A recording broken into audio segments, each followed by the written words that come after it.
Бес нәрсе келмей тұрып, бес нәрсені бағалаңдар. Кәрілік жетпей тұрып, жастықты, ауырмай тұрып, денсаулықты, кедейлікке ұшырамай тұрып, байлықты, бос уақыт болмай тұрып, бос уақытты, ажал келмей тұрып, өмірді. Бір күні бір жаназаға бардық. Жаназада біреудің 5 қызы, 4 баласы бар екен. Қане, жаназаға тұрыңыздар, десем, әлі мәйіт жуылған жоқ деді. Мен ашуланып, сонда сендердің мәйіттеріңді мен жуып беруім керек пе? Оның мәйітін қыздары келіп жуа алмайды, қайтып жуады? Өзіңіз ойлаңыз, өліп кеттіңіз, мәйітіңізді балаңыз жуа ала ма? Анау төбеде әкім болып отырған балаңыз жуа ма? Анау жоғарыда отырған әкім қызыңыз жуа ма? Ол қорқады.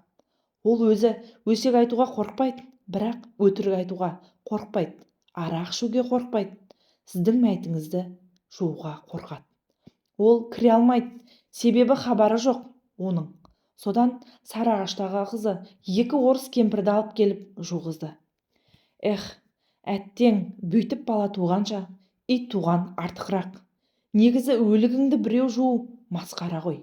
Сол баланы бағам деп бүкіл өміріңді өткізген едің ғой. Сол үшін барлық жағдай жасаған едің.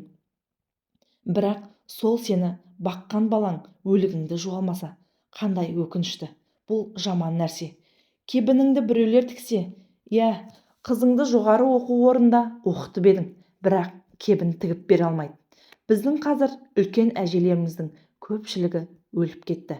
Білетіні, қазір кебін тіге алмайды. Әйелдер баяғыда ауылда барлық әйелдер тіге беретін. Қазір молдалар да біле бермейді. Өте аз. Кейбір молдалар да өлікке қатысқан қария адамдар да болмаса, көбісі біле бермейді. Бірақ бұл кебінді барлығымыз білуіміз керек. Бірақ біз қорқамыз, жұмысымыз жоқ. Өлімді естен шығарып жібергенбіз. Ойымыздың барлығы той, үй, мал, бірақ өлім деген нәрсе есімізде жоқ. Егер біз шынымен өлімді есімізге алған болсақ, кебін тігуді жақсы біліп алған болатын едік. Бір күні бір жерде әке өлетін болса, ұлдары, шеше өлетін болса, қыздары жуу керек дедім.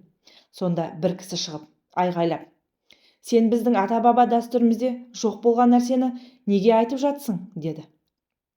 Мен, сіз өлсеңіз, сізді кім жуады, дедім. Өлікті ғұсылы бар, Құдайдан қорқатын адам жуу керек. Бұған ең лайықты кім? Балаңыз емес пе? Не үшін бала жуады? Не үшін қыз жуады? Енді соған жауап берейін. Адам өлген кезде ешкім білмейтін сырлары ашылып қалады. Бала ешкімге айта алмайды. Әкесінің сыры да өзімен бірге кетеді. Адамда кемшіліктері болады. Бірде-бір әйел қайтыс болды. Ол әйел құртап кеткен екен. Көміп келдік. Ертесіне әңгіме тарап кетті. Мен сонда айттым: егер осыны қызы жуғанда, ол сыры өзімен кеткен болар еді. Қызы жуындырғанда бұл сыр ашылмас еді. Біз ертең өлгенде құрт қай жерімізден шығатынын да білмейміз.